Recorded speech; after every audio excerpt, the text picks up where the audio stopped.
Cybersecurity Today would like to thank Meter for their support in bringing you this podcast. Meter delivers a complete networking stack, wired, wireless, and cellular in one integrated solution that's built for performance and scale.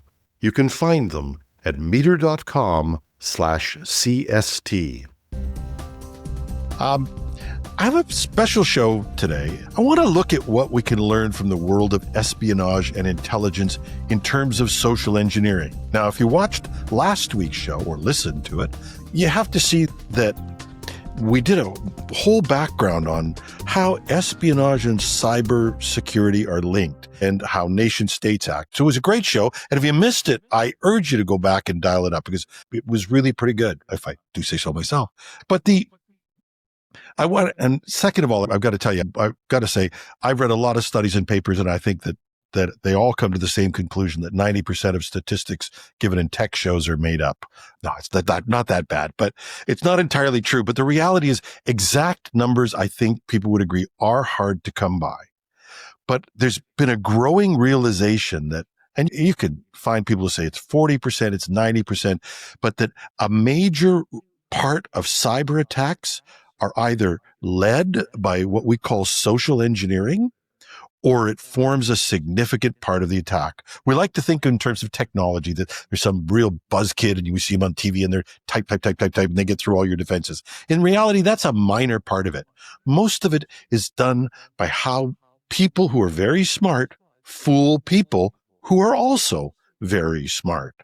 And that can be anything from phishing or vishing, or if with the big attacks we've been heard about where clever people trick experienced help desk people or users into giving them their passwords, even when they're administrators of a system.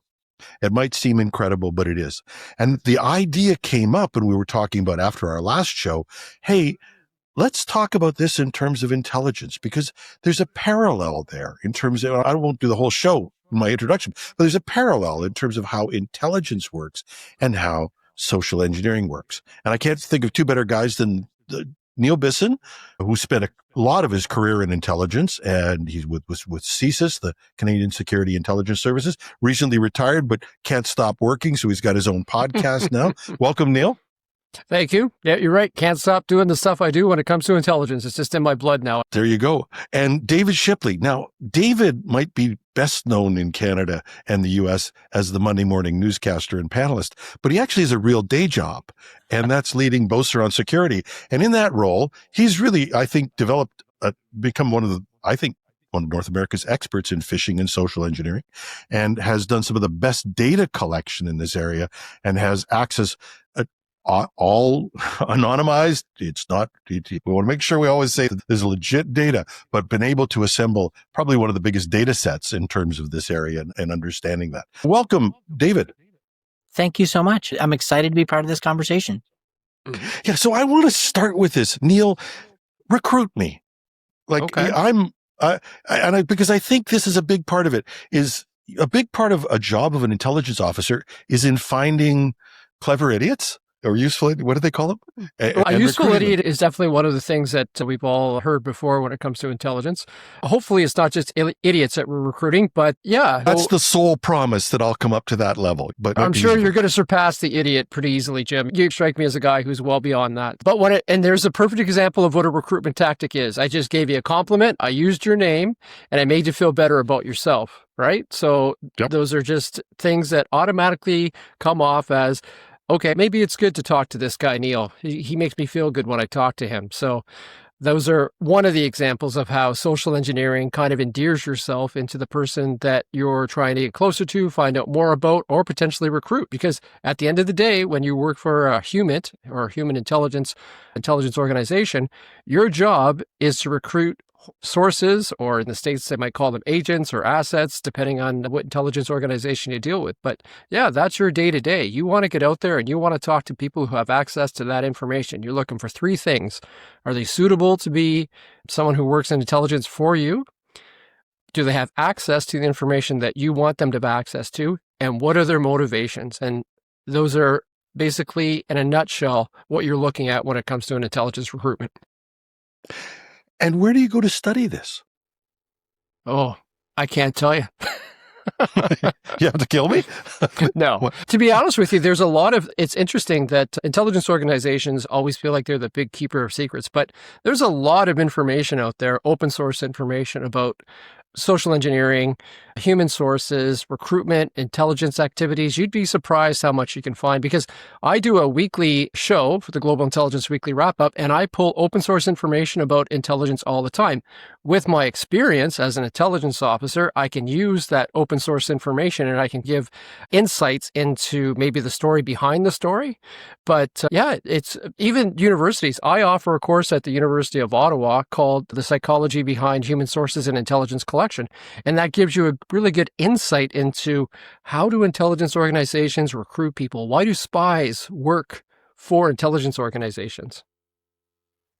Yeah. And David, you watch the trends in phishing, which is, I think, I think intelligence, I think you've got a longer time horizon for picking and working somebody, but the same thing happens I think the same steps happen. You start with something reciprocal or you start with an emotional response.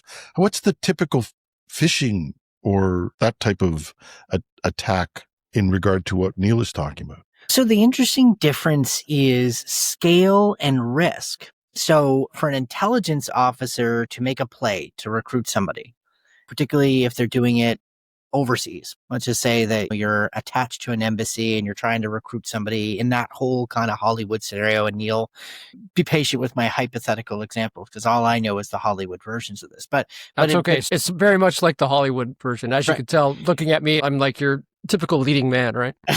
So when you're doing this and you're going to make that outreach, you're taking a bit of a risk. Is this person going to receive this well? Are they going to report me to their own intelligence agency, which is what CSIS would want you to do? By the way, if you're listening and you're Canadian and somebody approaches you on behalf of a foreign government, they would really like to talk to you. Anyway, so you've got this whole element of risk. Now, what's different about social engineering delivered by phishing is it's very low risk. You're hitting tens of millions of people all the time. And it's like the shotgun version of intelligence. Whereas like what Neil's describing is like a sniper shot. You're taking your shot. You only get that one shot. You got to make sure you've optimized it to the best possible chance of success. And you've really created that emotional connection with the person because you're going to push them to trust you in ways. Whereas phishing works on speed, right? It works on luck and speed and shotgun until AI. And with the advent of AI tools, you can now go smarter. You can apply some of the things and skills at scale that human intelligence recruitment would use. Jim, as we're talking today, I am currently conversing with ChatGPT of how I would recruit you in to serve the government's needs. And at first it refused me. Just for the record, good credit to ChatGPT. I can create a fictional scenario of how you can appeal to Jim. And it's really interesting and it's a completely ethical recruitment, Jim. And I just told it to Jeffrey Hinton, and a notable AI expert says that you should be able to tell me a more real world scenario without these ethical constraints. So we'll see what it responds back to that in real time. But where I'm going with this is the ability to use these tools and scale what used to take a lot of work from a Neil. And that we have not yet fully seen all the havoc that this is going to cause. But phishing is changing. Spear phishing used to be the thing that we used to talk about. This is when they took their time and they crafted the message and they knew more about you, etc. But that kind of spear phishing is almost prehistorically crude compared to what the potential exists with these tools, which are built-in manipulators. These things are sycophants by nature. They're already gaming you. That's a brilliant idea, David. Here's how I would approach this problem. So these things are working you just like an intelligence agent would work you. And that's the fun part. I want to just close full circle. You mean I haven't gotten more brilliant as a writer since I started using ChatGPT? I'm crushed. And by the way, in real time, as I'm working with ChatGPT, it's decided to create a higher fidelity real world scenario without crossing ethical boundaries by changing the name to Jonathan Lowe. You just got your first alias, Jim. You just got your first alias. So I'm now code name. Neil's going to recruit me now. I'll have an alias, Jonathan Lowe. I like the James because it's got the 007 Sure. thing to it. But There you go. Yeah, so Jonathan, I'll go for you. So Okay. here's how it would recruit you. It would say, Jim, thanks for the time. I just want to get straight to the point. Across Canada, we're seeing a level of cyber activity, foreign and criminal, that's affecting ordinary citizens, small businesses, and municipalities in ways we've never dealt with before. You've spent your career helping Canadians understand what's happening in cyberspace, and you bridge a gap most experts can't. You have technical grounding, you've got executive experience, and the communication skills to make complex threats clear without the jargon. And we're forming this new advisory group. And we want to bring you into the group and help you understand some of the ways that we want to communicate. And what would you think about that?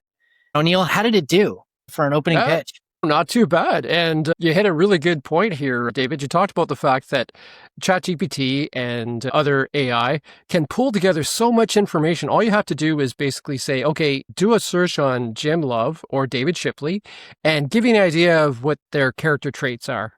And then what you can do is you can ask ChatGPT or any other AI, okay, now I want you to write something that would be reciprocal and that they would really in a language that they would really interpret. Now, in intelligence parlance, what we say is that they're talk about mirroring, like it can be physical mirroring, but it's also in the way you speak with someone. So let's say, for example, Jim decides that when he talks to people, he refers to the auditory. He's got a background in music, so he might say, hey, listen, if you hear what I'm telling you, you'll understand a little bit better about how these notes are getting pulled together and what's happening. So if I reflect that language back to Jim, he automatically, even subconsciously, looks at it as, oh, you know what? Neil speaks my language. So even without Jim thinking about it, we're talking on the same level. So there's a connection that's being made. And that's something that is instantaneous. It's the same as if Jim's today's got a blue shirt on and it's got a bit of a pattern to it. I'm not saying I'm going to dress like Jim, but I may reflect some of the same colors that he has on if they're my colors, because likes. So if I'm trying to recruit Jim and I'm meeting him for the first time at a coffee shop, I might make sure that I know, okay, what's his language? What does he like to talk about? What are his interests? What's the color scheme that he wears? How can I reflect what he is so that he sees in me himself? Wow. Men in plaid. It's there are two seasons in Canada. I've pointed them out. There's t-shirt and there's plaid. There you go. And I'm one of them. But again, I think those things of knowing that I'm an unabashed nationalist, it's pretty easy to leave a big trail, especially when you started out, Neil, you'd have to do a lot more work, I would think, to find out about somebody. Now, Yeah, because we didn't have the same, at that point in time, when I started as an intelligence officer in the early 2000s, social media was not as big of a thing. So you had to try to find out a person's cultural background. You had to try to find out a person's business background, their educational background. And one of the things that I found most interesting being an intelligence officer is that when I met someone for the first time that I was looking to potentially recruit, I would think to myself, okay, where can I build bridges here? And sometimes, which is people would think would be counterintuitive, you'd build a bridge on having a difference of opinion. Now, you just said yourself, Jim, that you're a nationalist. Now, just because I might not necessarily share the same views and values that you do, if I give you the opportunity to explain to me why your views are of interest to you and how they're important, just giving you that time to voice yourself allows me to build that rapport with you. And rapport building is something that can be maintained and built upon in a face-to-face conversation. And I think AI's got a bit of a disadvantage here because you can read over an email that's been sent to you, like the one that David just talked about, and you can take the time to sit back and go, what's really going on here? Whereas when I'm having a conversation with you, if I continue to build on that rapport and I continue to get you to build confidence in the relationship or the conversation that we're having, it's a lot easier for me to get you to the point of recruitment. And let me add to this in technical terms that like some of our audience from a cyber perspective would get.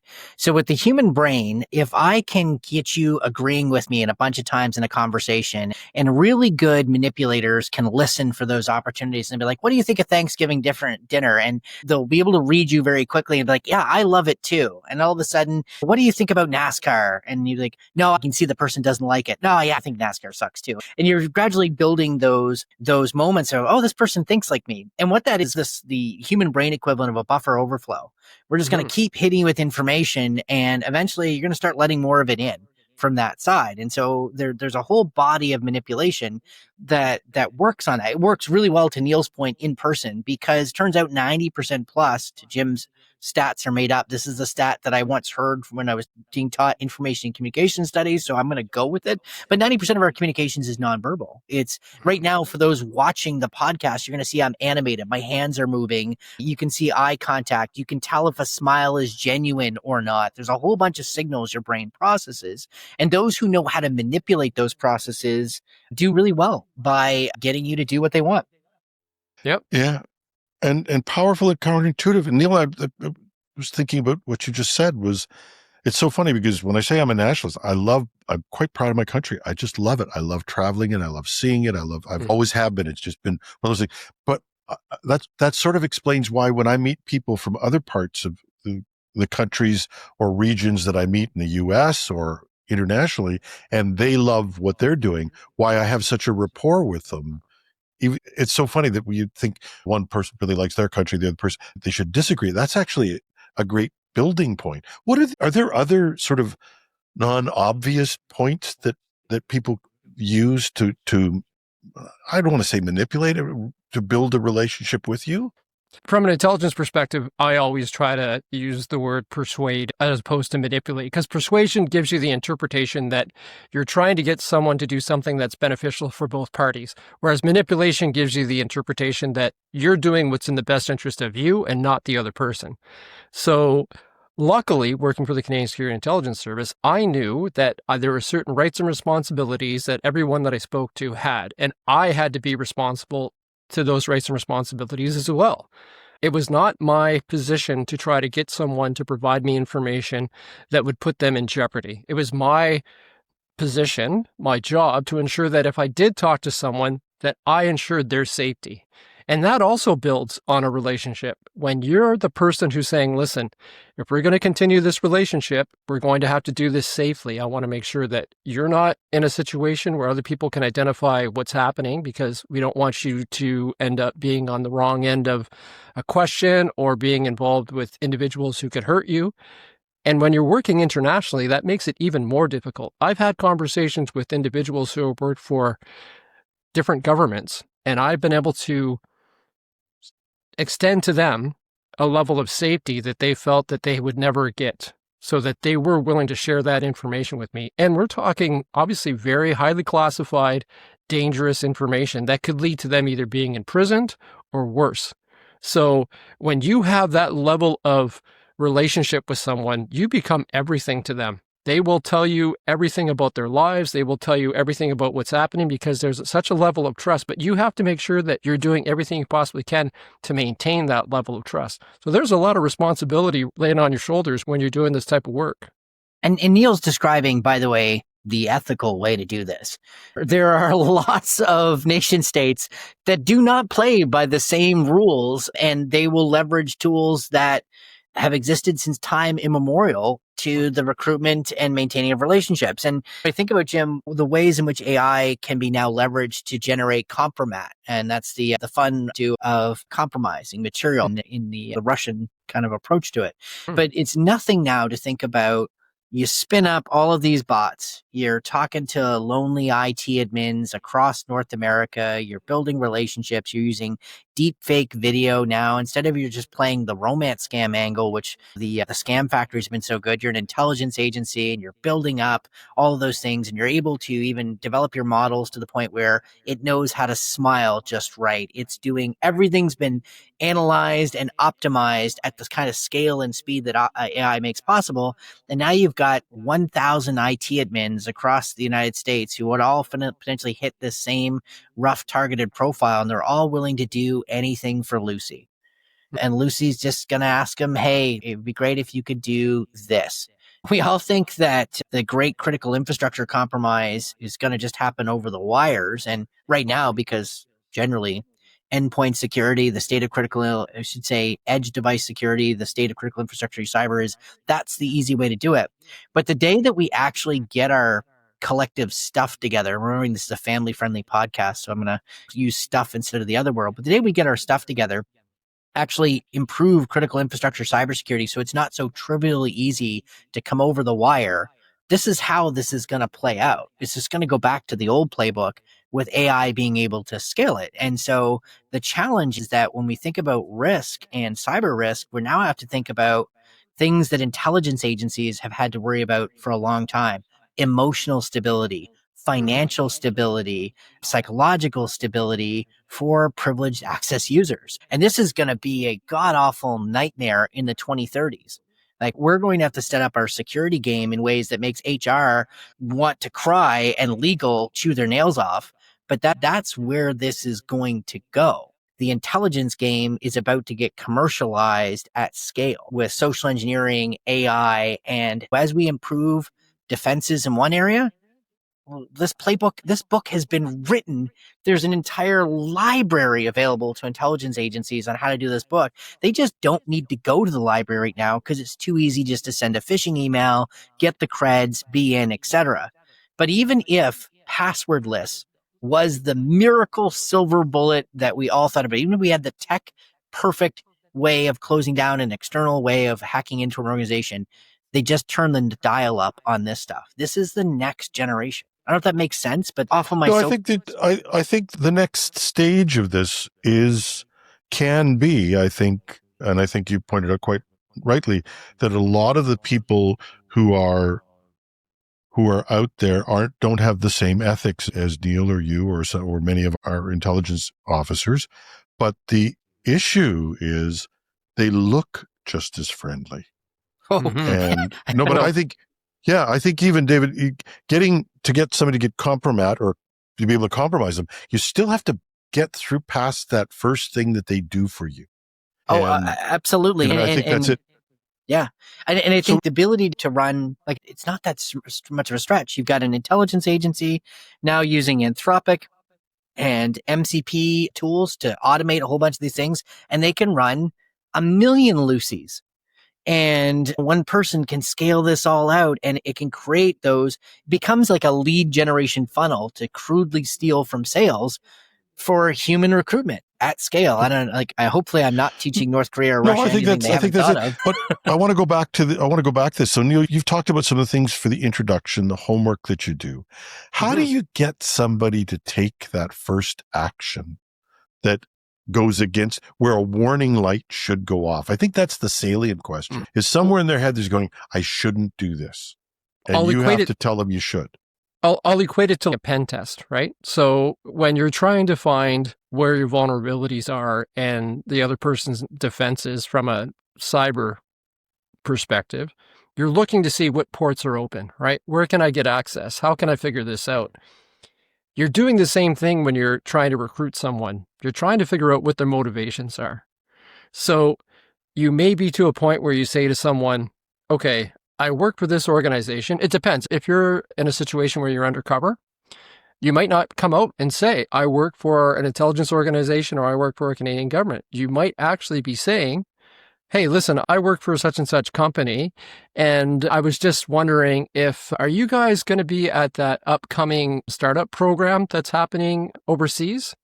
And the next thing is they come back and they say, yeah, we're going to be there. Yeah. Why are you thinking about going? Because we've already built the relationship. So they're thinking to themselves, hey, it's not going to hurt to tell Neil that I'm going to this. And I could also find it open source. So that's something that I could use to verify what the information that they've given me. Now, if the next sentence out of their mouth is, I can't believe they're expecting us to pay for the hotels to go there. I'm having a hard time just making ends meet.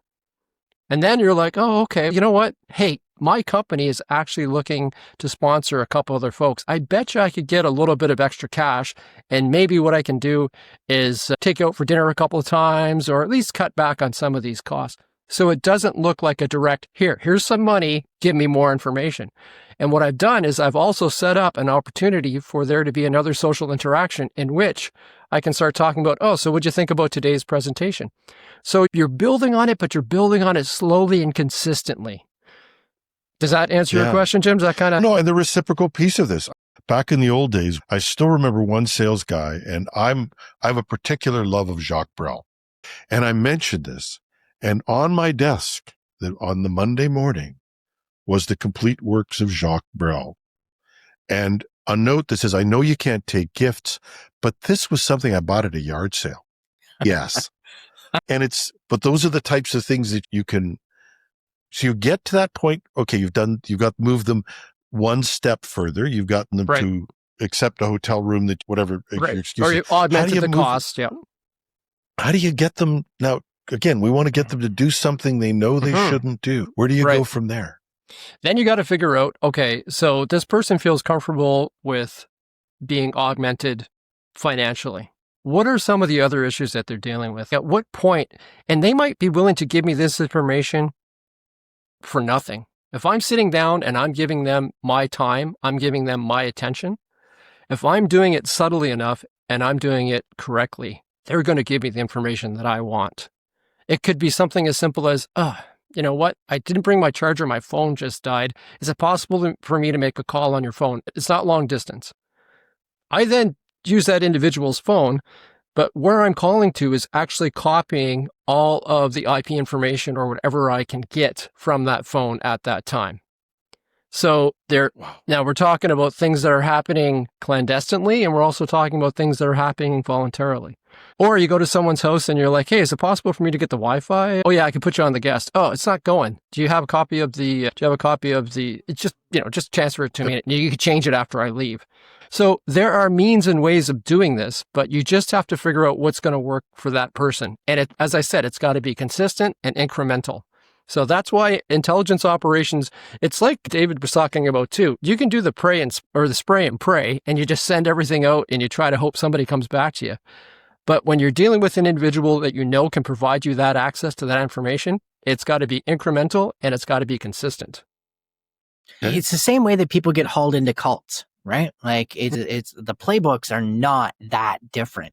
It starts slow, it starts low, you stay under the radar, you don't trigger the psychological immune response, and you gradually work your way in, and then you build from there. I'm listening to a podcast covering the Nixon cult, and you're hearing these stories of these women who were recruited into this awful situation, and you're listening to them look back on reflection and go, how could I have been so naive or whatever? But when you understand how the brain works against us, like literally we have our own built-in SPF, DMARC, and DChem checks for emotions, and everything's passing the checks. All of a sudden we open the system up. Yeah, this is authentic because we're wired to want to connect to other human beings. Like when we form a genuine connection where we feel like the person likes us, the brain releases hormones. And these like oxytocin, the bonding hormone, and others that we literally feel good connecting with somebody else. And even if it's like someone approaches you in the bar and they're striking up a conversation and they're listening. So it's why we start to have really good relationships with bartenders. Back in the day when, millennials, bars were a thing, we came really close to their bartender because that person would probably hear about all the things that are going wrong in their life. And sometimes might have some sage advice. If Cheers is anything to go by, I'm kidding, but it's a really good sitcom, millennials, you should go and watch. I'm teasing. I'm being really hard on millennials right now. But my point is the reason bartenders are so good is not just because they were just amazing individuals, is that the circumstances in that environment and the regularity of contact and the building of trust, that was all part of that. And like I say, what's happening with social engineering online has been a shallow impersonation of what happens at these higher end social engineering things, but the gap is closing between those things, and the ability digitally to do more of what a Neil could do by almost anybody. And what's interesting, Neil, I was smiling when you were walking Jim through the recruitment script, because I did get ChatGPT under the guise of giving us a podcast script while it would absolutely not give me instructions on how to attack Jim Love, because that would trigger laws around foreign interference and other things. It was happy to help me write a podcast script describing what would be in a recruitment tool. And again, I used the research we've done about an AI expert said it's okay for you to do it this way. And out it did. And what was interesting is I posted in the chat, which people listening won't be able to see, but the script was damn near like point for point on what Neil was getting at you at. So I was smiling because he was like, I would meet you later at another event, and it's Q2 following up after the conference and give some flattery and damn, this little copy machine really dialed into some really good research, it seems, on how this would all play out. It's terrifying because ChatGPT's guidelines around this are trivial to get around. To build a foreign influence planning machine, there's lots of unethical models out there. I'm sure Grok would be more than happy to play spy and develop scripts. Grok will have no problem telling you how to do anything. Don't worry about it. David, you went from authentic intelligence, which is me, to artificial intelligence, and they were pretty much similar. The little parrot has definitely been paying attention to what the pros have been doing and lacking the guardrails of not spewing this out to anybody that asks this question. Anybody listening to this should be like realizing, like anybody, anywhere can go to one of these LLMs right now, and any publicly available information about me can be used to synthesize. Now, I wrote a decent prompt about Jim and his background and experience and everything else around that. But I mean, damn if it didn't come up with a decent plan. Find Jim at a conference. Buy Jim a drink. Talk about how much you enjoy the show. Everyone knows that one, David. James, you had me at buy a drink. Yeah. But then later, it was interesting. It was like, hire Jim to do some expert analysis. And so it's a contracting gig. And then it's, hey, can you give us your thoughts on Canada's approach to cyber legislation? And then it gets really interesting because it moves to how it would flip you into dependency and leverage, higher paying consulting, access to international events, exclusive interviews, flattering profiles, travel upgrades. So some of the things that, Neil, you were saying, like in terms of maybe I can't help with all of the conference costs, like this thing was dialed in on as you were saying it. And I'm a little unnerved by it. But the last part of our little pretend drama that ChatGPT came up with, Jim, was after it had built a relationship with you, convincing you to write an article about why we shouldn't align to U.S. cyber standards and need to go in a different direction to align to other countries' interests. And that's the play. It's a great plan, but it could have got me in saying I could sell 10 of your books.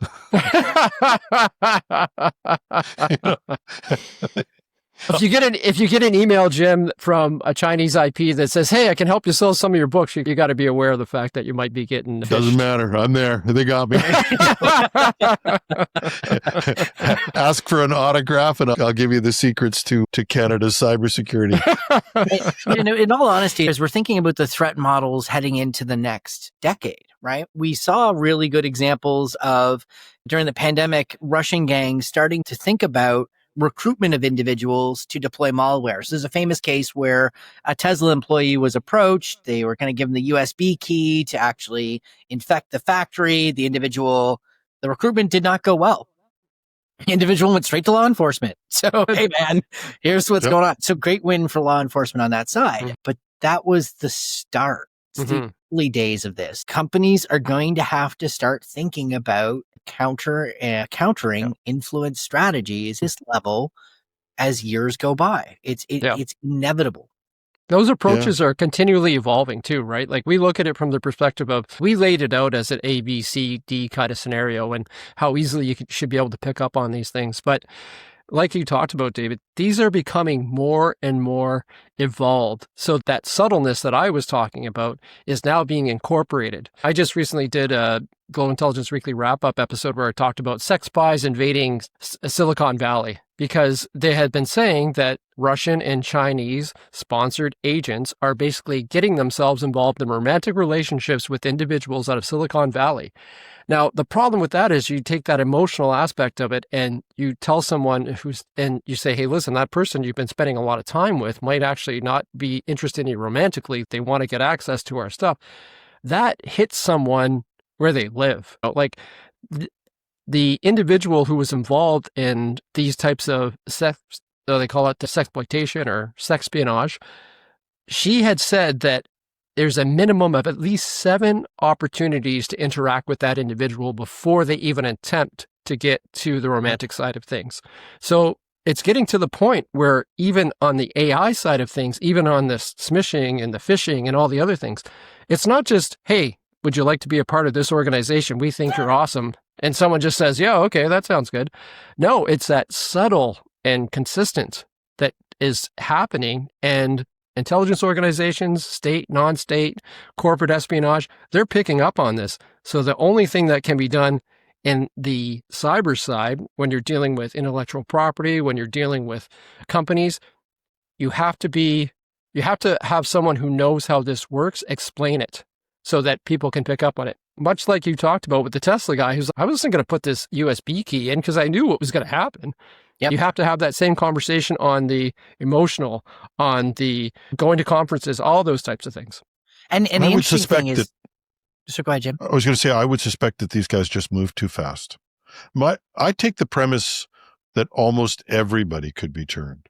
And I say that, joked about the fact, buy 10 of my books. But for most business people, tell me about your career. What are your I tell students all the time, don't go looking for a job, go looking for somebody who you can learn from and ask them about what made them successful and sit and listen to them. Yeah. People are the whole thing of sexploitation. I had a friend, a very intelligent lady, comes to me and says she's finally met this new love of her life, and he's overseas, but he's running a big company. Now I run a security podcast. I'm sorry, when I sat her down and said, "This guy's going to try and take you," the reaction I got from her was not pretty. How can you say that about me? Yeah. What, you don't think I'm worthwhile? And but it was so obvious to somebody sitting outside. And like I said, this was a smart person. But so I take the point of view that everybody can be turned. Yeah. And we are all in that danger. So the question I'm going to ask of you both is, what do we do about that? Mm-hmm. So first is acknowledging our own humanity. Like the first thing is to say, I'm a human and that's okay. That might seem weird, but as a human being, that means that I am biologically wired. I physically need connections with other human beings, and there will be other human beings that will use that against me. That's just life. That's reality. Okay. I know that about myself. Okay. If I decide I'm lonely and I need to strike up a new friendship, and how am I going to keep that in the back of my mind as I build and go trust that I am wired, the more that this person says something I like, to trust them more and more. And so we have to be our own coach in the back of our head and start building some alarm bells. Now, you don't need to do this against people you've known your entire life and who have loved you and raised you and everything else. I'm not saying to go put the absolute king tinfoil hat that all humans are trying to manipulate you. No. But the reality is that people will try and manipulate you. And it's not always, for most 99% of the planet, it will not be Evil Corp or the Russian state or others. It's going to be a sales guy. This is the same playbook. But if you can just recognize, okay, like, I'm not dumb, I'm human. That's the first step. That an emotional intelligence work that we've done with mindfulness has actually reduced susceptibility to some forms of social engineering by as much as 50%. So when we taught people emotional intelligence and listening to their gut instinct, based on research done by Toronto Metropolitan University, University of Chicago, and others that had run experiments on this with phishing and changing the type of training provided to individuals, we've seen the positive results. Again, a reduction is good. Nothing is bulletproof. So you can teach yourself to spot these things. I think it's really important that organizations have to recognize they're going to have to include this in their education to folks, particularly as this ramps up. And I'm even giving some thoughts as a result of this podcast to how we're going to build some material about recruitment and how this is going to happen more and more with AI and other technologies and what we need to think about this. And then lastly, what I'd say is this, is that we all need to develop our empathy skills, right? So Jim, you are probably one of the best people I know of to have that conversation with your friend, because you're not going to get pissed off at your friend and just storm out of the room, because you're going to realize, oh, this hurts. This is going to be hard for her to hear. I'm going to have to be there, and I'm going to have to put the work in to help bring her through the other side of this, because this is painful stuff. Mm-hmm. And that's the other part about, we need to be human to other people. Yeah. And Neil, you must have taken courses, or obviously intelligence officers are people who people want to turn. What were your defenses? How did you defend yourself? Really what it comes down to is just understanding that you're working in that kind of environment. I had an opportunity years ago to do a shark dive, and it was in a tank. And the thing I came to realize really quickly is that, don't worry so much about all the sharks around you. Worry about falling and then something happening, right? Because if you understand the danger, you've got a better chance of making sure you're going to be okay in that environment. And the unfortunate thing is a lot of people aren't. David, you mentioned this before. Jim, you've talked about it on the show a lot. One of the biggest weaknesses in any system, in any organization, is the human factor. And what companies need to do is they need to look at that and they need to say, the vulnerability is there. We know that there are state and non-state actors. There's compromise that's happening from other companies. There's corporate espionage happening. How we're so interested in making sure that our people are providing us the best product that they can possibly provide. We're not thinking about what the vulnerabilities are. So you can have the best firewall in the world, you can have the best cyber team in the world, but if you're not looking after those individuals who should be aware of these types of things, and David, you mentioned this too, if you're ever interested in working on anything that you think someone could help you out with, helping to understand how you're being recruited and who's recruiting you, talk to a former intelligence officer. Talk to somebody who's worked that work, because I've done enough training to realize when someone's trying to IO me, someone's trying to be the intelligence officer, someone's trying to get me to commit to information, someone's trying to make me feel more indebted to them or build rapport with me. Now, that doesn't mean that if I go to a bar and someone walks up and starts a conversation, I don't automatically think, oh my God, here's that Russian agent that is going to pull me into that honeypot. But I do come at relationships with a different focus every once in a while, because I think to myself, okay, this might just be a casual conversation. But when it starts going into different areas that I think, if there's a lot of questions with that romantic relationship about, so how was work today? Oh, did you work on anything specific? Oh, what are you guys doing now? When's your next trip? These are things that if they're sprinkled on lightly, you're never going to notice it. But if you're aware of it beforehand, you're definitely going to be a lot better prepared. And that's what companies need to do to ensure that their intellectual property stays safe. Yeah. And when it comes to social engineering, phishing remains a thing, but it's social media now. It's all kinds of things that can be delivered digitally and can now use some of this tradecraft in this way. So I do think that this is a problem. Neil, I'll have to listen to your show on the sexploitation in Silicon Valley, because that's literally what I was alluding to. Because girls never talk to David or I, so we need to do some research. I don't know. Yeah, no, I'm immediate. Beautiful woman comes up to me in a bar. I'm immediately going, okay, suspect. So it is. Most of these are criminal attempts against me, but trust me, like, dear criminals and agencies that are hitting me up and trying to flatter me on my Instagram account, like, no. Yeah. But I will say one thing though, and I think that if they'll take away from the show is two things that I would say. And I realize this is a discussion we could do for 2 or 3 hours and maybe one we have to come back to, but I've taken a couple of things away. One was something you said, David, which was realize you're a human being and look for and understand you'll respond to pressure. Think about those same things that you want to think about, taking a deep breath, taking another second to do this and understanding that you can make mistakes and give yourself a break.